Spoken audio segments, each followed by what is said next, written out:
Amigos de Impacto Venezuela, feliz domingo, gracias por acompañarnos nuevamente en este Cara a Cara con un espacio que prepara todo este equipo con muchísimo cariño y mucho sacrificio, hay que decirlo, en un país tan complicado en todos los sentidos, pero que nosotros seguimos pues rompiendo la censura y tratando de sentar a nuestro lado a personajes de la vida política, de la vida social de Venezuela, que continúan acá dando la lucha en cada una de sus tribunas para conseguir ese cambio en el que todos estamos apostando y que se nos ha hecho además tan esquivo. Tengo en esta oportunidad a mi lado al diputado Alfonso Marquina, presidente además de la Comisión de Finanzas del Parlamento venezolano. Diputado, le agradezco mucho su compañía. Y bueno, hablar de tantos temas que podemos sentar y que creo que 15 minutos se nos hacen cortos, pero vamos a aprovechar el tiempo y quiero empezar primero por lo más reciente, que ha sido un nuevo documento, un nuevo adefesio jurídico, por ponerle un título, que es la ley antibloqueo. Hay mucho desconocimiento, la gente pareciera que tiene evidentemente otras prioridades, y las tiene, y no ha leído el documento, pero es bastante grave la situación al ver que pareciera que es un cheque en blanco para Nicolás Maduro. ¿Usted lo ve igual? Bueno, gracias, Esteni, por la oportunidad. Yo lo veo mucho más grave. Yo creo que es una especie de licencia para delinquir, una especie de autorización para terminar de raspar la olla, para terminar de saquear a Venezuela. Pero además es un instrumento que pretende darle legalidad a una autocracia totalitaria en Venezuela, donde se pretende concentrar todos los poderes en una sola persona. De hecho, este adefesio jurídico, porque no se puede llamar ley, te habla de cosas como que el presidente, en este caso el usurpador Nicolás Maduro, él puede determinar en un momento determinado si aplica una ley o desaplica esa ley. Puede determinar incluso cuándo desaplicar normas constitucionales, es decir, desconocer la Constitución Nacional. Ni siquiera en los estados de excepción, Esteli, se le da tanto poder discrecional a una sola persona. En un estado de excepción existe el control parlamentario, es decir, si se declara un estado de emergencia, el Parlamento debe autorizar ese estado de emergencia y debe decir cuáles son las garantías constitucionales que puedan suspenderse en un momento determinado. Pero también tiene el control constitucional. Aquí no, aquí él decide de manera caprichosa y atendiendo a sus intereses económicos y particulares qué ley o qué artículo constitucional aplica o cuál desaplica. Diputado, ¿en qué parte del abismo puede estar un país cuando se crea una ley que básicamente le da competencias a quien está ocupando la silla de Miraflores, incluso por encima de la Constitución, que es la ley madre? Estamos, mira, yo diría que en la fase terminal, en el peor de los escenarios, donde vemos cómo la dictadura pretende, dando al traste con todo el ordenamiento jurídico y por la vía de los hechos, por la vía de la fuerza, perpetuarse en el ejercicio del poder. Pero fíjate tú las cosas que se buscan. Se busca, por ejemplo, con esta ley, que el artículo 150 de la Constitución, que es el que establece que los contratos de interés público nacional necesitan de la autorización de la Asamblea Nacional, desconocer ese artículo. Se pretende acabar con el principio de la legalidad, es decir, solo los tribunales de la República pueden declarar la desaplicación o no de normas legales. Bueno, él se lo está atribuyendo. Se pretende acabar con el principio de la unidad del tesoro, porque el señor Maduro dice que los ingresos de acuerdo a ese adefesio extraordinarios se van a colocar en unas cuentas aparte del Tesoro Nacional. Por cierto, las normas de la unidad del tesoro vienen desde la dictadura de Juan Vicente Gómez. Aquellos dictadores entendían la necesidad de tener todos los recursos de la República en una sola cuenta, de manera tal de poder ejercer el control financiero y presupuestario necesario. Acaba con el principio presupuestario o la garantía presupuestaria. Te acaba con una garantía o una reserva constitucional que establece que tú no puedes entregar, o mejor dicho, que establece una reserva, no solo de la participación de sujetos, sino de ciertas actividades económicas donde gobiernos extranjeros o empresas extranjeras no podrían participar. Te pongo un ejemplo. No puede ser estar en la exploración o explotación de nuestro petróleo, de nuestra industria petrolera, gobiernos extranjeros. Con esa reserva constitucional también están liquidando. Y ahí es donde tú dices, ¿cuál es la intención? Entregar nuestra industria petrolera, entregar nuestra industria minera a países extranjeros para que terminen de saquear, de acabar con lo que hay en Venezuela.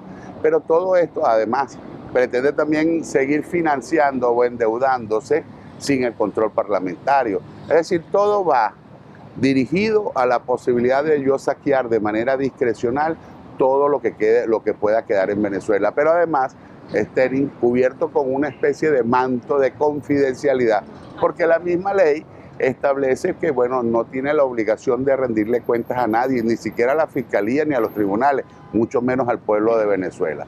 Esto, para que te es clara, ni siquiera en los estados de excepción que están previstos en la Constitución, tú puedes suspender el derecho a la información. Bueno, con el adefesio ellos pretenden no solo robar y acabar con lo que queda en Venezuela, sino que no tienen que rendirle cuenta a nadie. Ahora, diputado, ¿qué necesidad había de crear este documento si básicamente desde el régimen se controla todo, pero no son responsables de nada? Y la entrega de la nación, si se quiere, lleva años, porque se habla, y no es un mito, es realmente tangible, que por ejemplo en el arco minero hay rusos, turcos, colombianos, iraníes, chinos. Entonces, ¿qué necesidad tenía Maduro de crear un documento para terminar de saquear si ya el país básicamente está en el suelo? Ellos están saqueando el país, pero lo están haciendo de manera ilegal. Ellos pretendían o exigen para poder invertir, para poder traer recursos, que se le dé un viso de legalidad a esos contratos. No es lo mismo estar raspando la olla como están y acabando con el arco minero o con nuestra industria petrolera de manera ilegal, que no les permita acceso a financiamiento externo para poder invertir y hacer un saqueo más organizado. Y por eso pedían algún tipo de respaldo jurídico. Lamentablemente para Maduro, él sabe que esta pretensión de fraude electoral no le va a garantizar un parlamento que sea reconocido a nivel mundial. Y entonces se inventa esta figura de ley constitucional. Perdóname, pero eso no existe.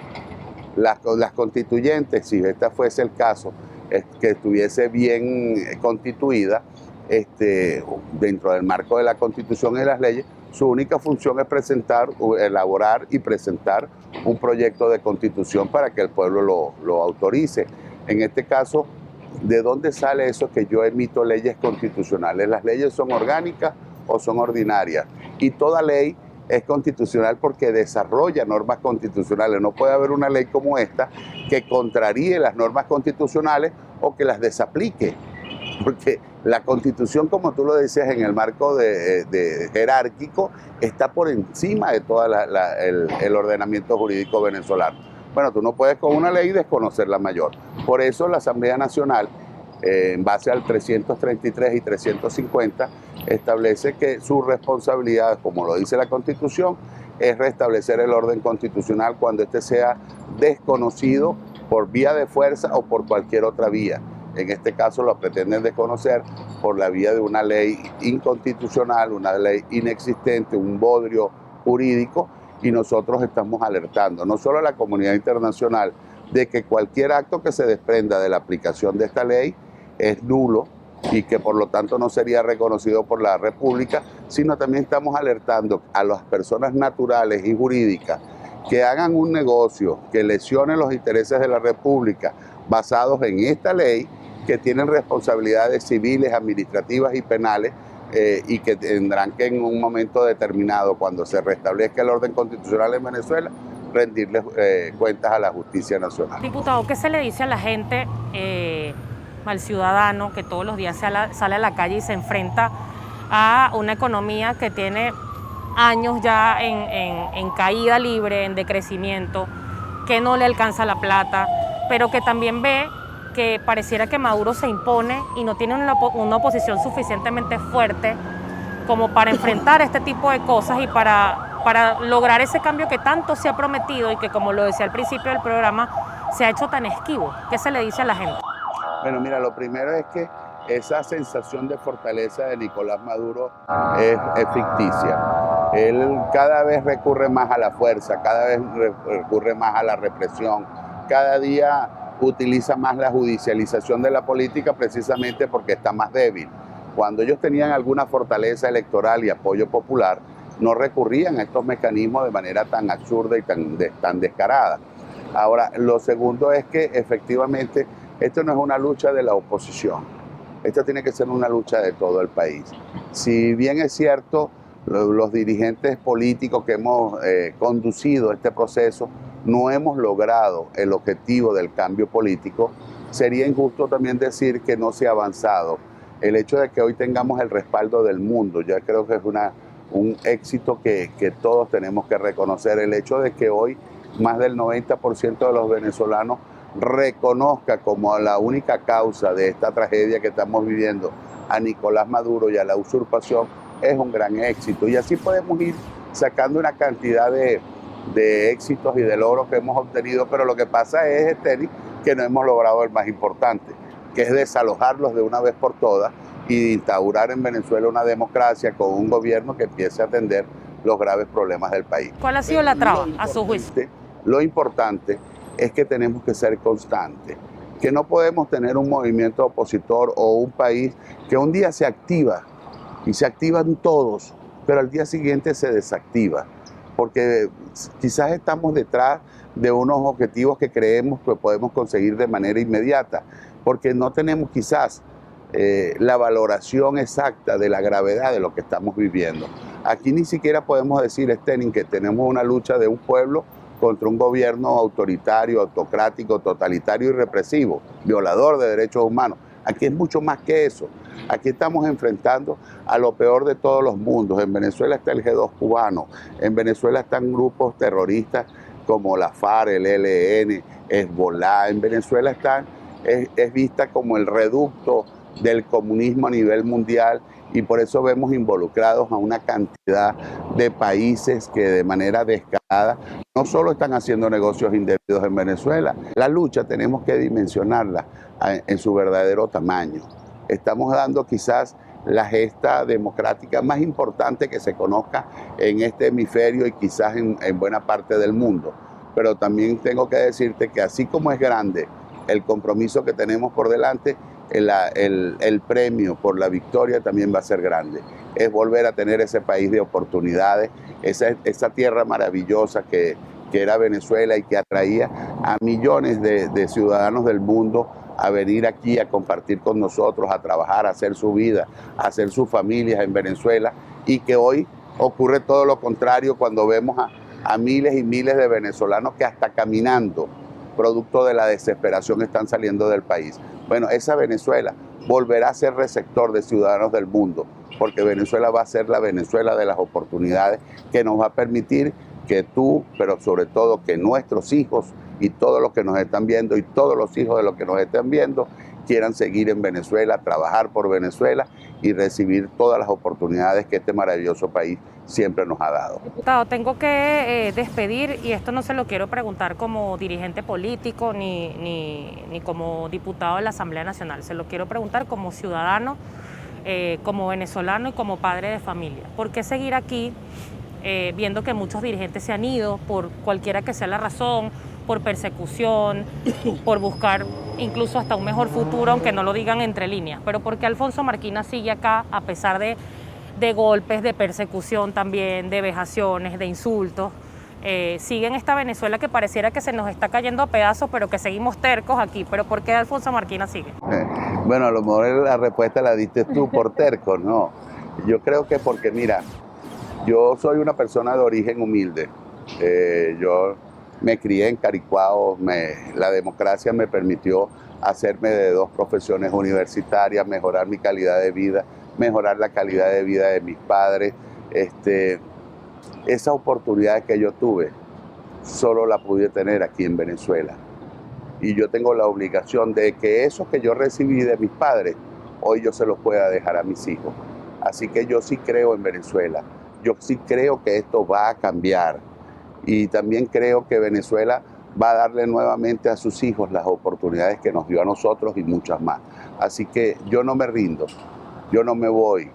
Ojalá no me vea en la imperiosa necesidad de tener que o trabajar en la clandestinidad o tener que irme, pero si me voy para tratar de cambiar esto en Venezuela. Así que me quedo en Venezuela a pesar de todas las amenazas, de todos los atropellos que en buena parte tú sabes que hemos sido víctimas y muchos venezolanos lo saben, porque creo en este país y estoy seguro que esto va a cambiar y lo voy a disfrutar. Y cuando yo tenga la oportunidad de contarle, Stelin, esto a mis nietos, a los hijos de mis hijos que todavía no han llegado, yo creo que ellos se van a burlar de mí, me van a decir, abuelo, qué exagerado, qué mentiroso eres. No nos van a creer lo que hemos pasado, pero bien vale la pena ese esfuerzo. Yo estoy dispuesto a hacerlo y lo único que le pido a todos los venezolanos es que lo sigamos haciendo.